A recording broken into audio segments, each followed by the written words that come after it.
Good morning, everybody. My name is Matias Lopez, and this is my component 3 live presentation on the rising cost of housing. I will be focusing on the impact of infrastructure and transportation services on the cost of housing in Orlando, as well as in other countries throughout the world. So, why does this issue matter? Well, shelter is a basic human necessity, which makes housing costs especially important to the quality of life and economic stability of persons and families in need of housing.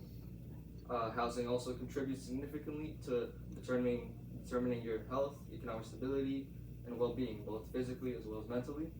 And when the cost of housing rises, people will have less money for food, transportation, healthcare, childcare, and more. According to this source, Habitat for Humanity, nearly 1 in 6 families in the U.S.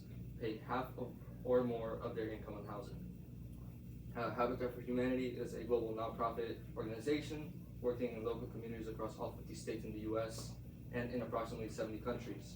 And they focus on building innovative housing solutions, making it a reliable source with deep knowledge and expertise in the topic. Another source from the University of Florida, from the Schimberg Center of Housing, says that Orlando's rental affordability gap has widened sharply from 2000 to 2013, with low-income, cost-burdened renter households rising from around 45,000 to 93,000. Furthermore, this graph from Madison Trust shows how the average home cost has risen from the 1970s to 2023, going from around cost of $50,000 for an average home, which adjusting for inflation, it would be around $250,000 in the 1970s, all the way up to around $500,000 in 2023, and this is across all 50 states in the U.S. Madison Trust is an IRA investment company that focuses also on real estate investments, also showing expertise and knowledge in the topic, making it a reliable source. So all this evidence kind of goes to show the severity of the issue, especially its impact on low-income families in need of affordable housing, because these high costs will make it very difficult for most people to be able to afford housing across the U.S. So, how does infrastructure impact housing costs?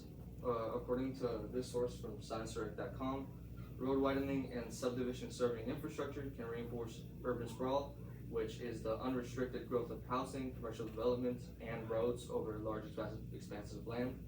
And this can result in low-density developments, and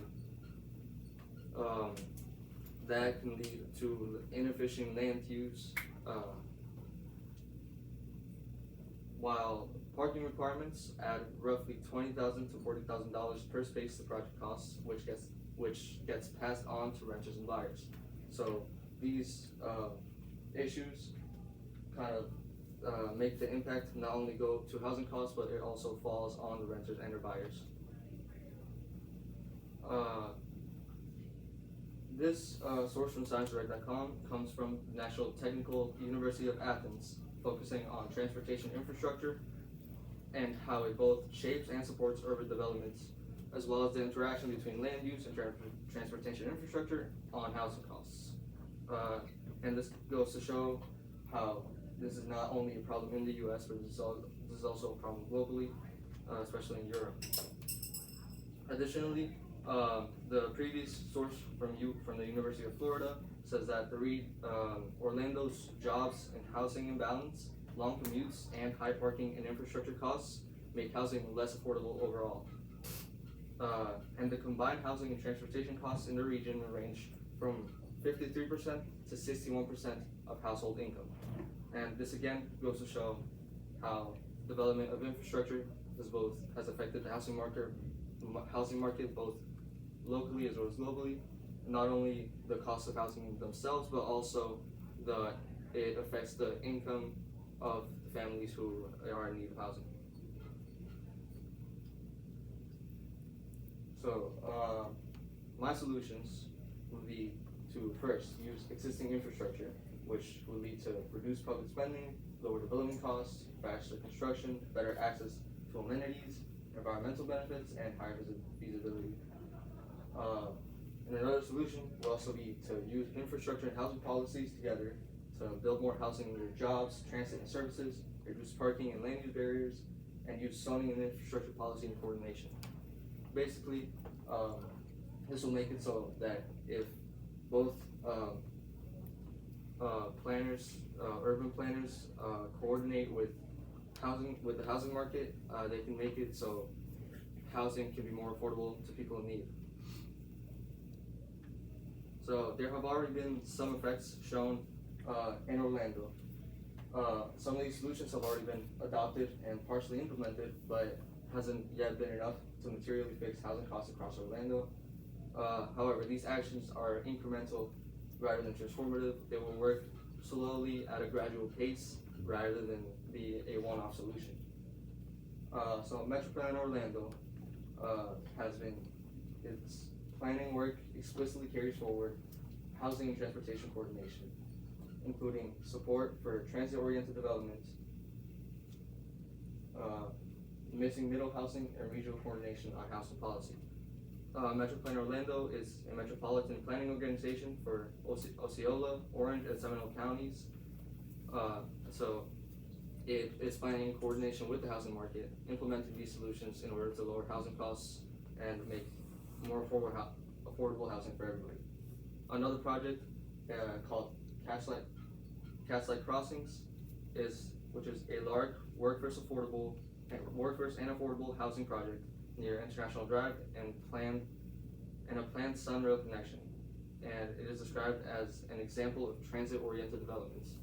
Now, this will focus on building affordable housing in coordination with infrastructure by placing it in a desirable spot, making it more affordable to people in need. There have also been effects shown of this solution globally.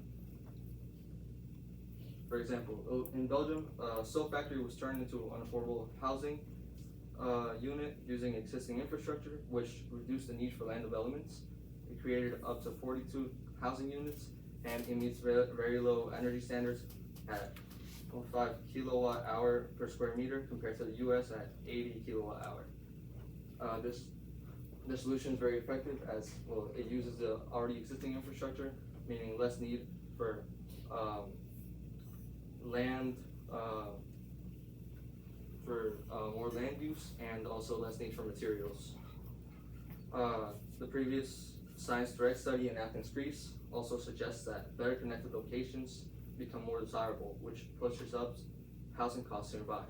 So the solution is to, once again, coordinate transport infrastructure with land use and favor transit that improves access and manage the housing market effects that follow. So my final judgment is that the solution provided can work when coordinated correctly. As I already stated, housing markets can coordinate with urban transportation and infrastructure planners in order to lower the cost of the housing market. And although there can be some drawbacks, there has been much success in implementing these strategies as previously shown, not only in Orlando but also globally.